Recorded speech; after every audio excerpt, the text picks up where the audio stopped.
Welcome to my channel. আজকের ভিডিওতে আমি মাধ্যমিক 2025 সালে জ্যামিতিতে যে প্রয়োগ বা এক্সট্রা পড়বে বা পড়তে পারে সেটা নিয়ে আমি একটা সাজেশন করেছি, সেটা আমি তোমাদেরকে দেখাচ্ছি। এমনিতে জ্যামিতিতে যতগুলো অধ্যায় রয়েছে প্রত্যেকটি অধ্যায়ে একটি দুটি বা তিনটি করে কোষে দেখি রয়েছে এবং সেখানে প্রায় 20-25টি করে প্রশ্ন রয়েছে। তাহলে সবগুলো তো সবার করলে ভালোই হয়, কিন্তু অনেকেই যারা করে উঠতে পারছো না তাদের জন্য আজকের ভিডিওটি অত্যন্ত গুরুত্বপূর্ণ।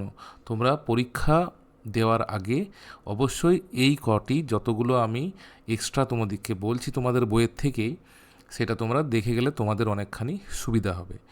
প্রথম যে এক্সট্রাটা আমি চুজ করেছি সেটা হচ্ছে 63 পেজ 63, প্রয়োগ 10। আমি পড়ে দিচ্ছি। যুক্তি দিয়ে প্রমাণ করি যে কোনো বৃত্তের দুটি সমান জ্যা কেন্দ্র থেকে সমদূরবর্তী। তার প্রমাণ তোমাদের বইয়ে করে দেওয়া আছে, আমার ভিডিওতে এখানে আছে, তোমরা দেখে নিতে পারো। নেক্সট যে এক্সট্রাটা তোমাদের 2025 সালের জন্য গুরুত্বপূর্ণ সেটি হচ্ছে 132 পেজে প্রয়োগ 12। এবিসি সমবাহু ত্রিভুজটি একটি বৃত্তে অন্তর্লিখিত।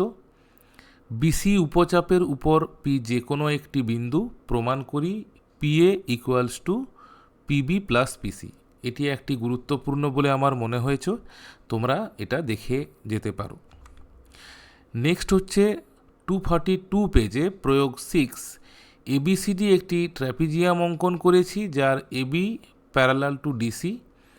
এবি এর সমান্তরাল একটি সরলরেখা অঙ্কন করেছি যা এডি ও বিসিকে যথাক্রমে ই ও এফ বিন্দুতে ছেদ করেছে। প্রমাণ করি যে AE is to ED equals to BF is to FC. এটিও একটি এক্সট্রা যেটা আমার গুরুত্বপূর্ণ বলে মনে হয়েছে 2025 সালের জন্য। নেক্সট হচ্ছে কোষে দেখি 18.2, তার 6 দাগের প্রশ্নটি। প্রমাণ করি যে ট্র্যাপিজিয়ামের তির্যক বাহুগুলির মধ্য বিন্দু দুটির সংযোজক সরলরেখাংশ সমান্তরাল বাহুগুলির সমান্তরাল। অর্থাৎ কোষে দেখি 18.2তে 6-এ যে প্রশ্নটি তোমাদের আছে সেটা তোমরা করে যাবে। আমার মনে হচ্ছে 2025 সালের জন্য এটি একটি গুরুত্বপূর্ণ প্রশ্ন। নেক্সট হচ্ছে 252 পেজ প্রয়োগ 18। প্রশ্নটি হচ্ছে একটি বৃত্তস্থ চতুর্ভুজ এবিসিডি অঙ্কন করেছি। বর্ধিত এবি ও ডিসি বাহুদ্বয় পরস্পরকে পি বিন্দুতে ছেদ করলে প্রমাণ করি যে পিএ ডট পিবি অর্থাৎ PA into PB equal to PC into PD. এই প্রশ্নটিও আমার 2025 সালের জন্য গুরুত্বপূর্ণ বলে মনে হয়েছে, তোমরা অবশ্যই এটি একবার দেখে যাবে। নেক্সট প্রশ্ন হচ্ছে কোষে দেখি 18.3 10-এরটা। একটি সরলরেখার উপর পি এবং কিউ দুটি বিন্দু। পি এবং কিউ বিন্দুতে সরলরেখাটির উপর যথাক্রমে পিআর এবং কিউএস লম্ব। পিএস এবং কিউআর পরস্পরকে ও বিন্দুতে ছেদ করে। ওটি পিকিউ এর উপর লম্ব। প্রমাণ করি যে 1/OT equal to 1/PR plus 1/QS। Next important প্রশ্ন যেটা আমার মনে হয়েছে সেটা হচ্ছে পেজ 257 প্রয়োগ 24। একটি বৃত্ত অঙ্কন করেছি যার ব্যাস এবি এবং কেন্দ্র ও।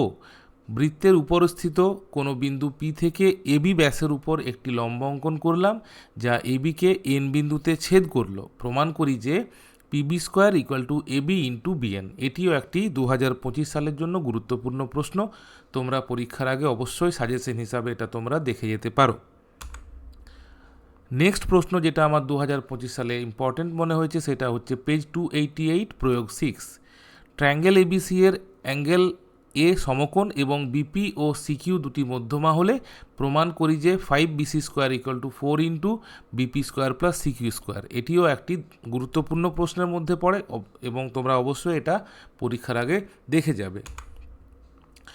পেজ 288 প্রয়োগ 9। এবিসিডি একটি আয়তাকার চিত্র অঙ্কন করছি ও আয়তাকার চিত্রের অভ্যন্তরে যে কোনো একটি বিন্দু হলে প্রমাণ করি OA square plus OC square equal two Obi square plus ওডি স্কোয়ার।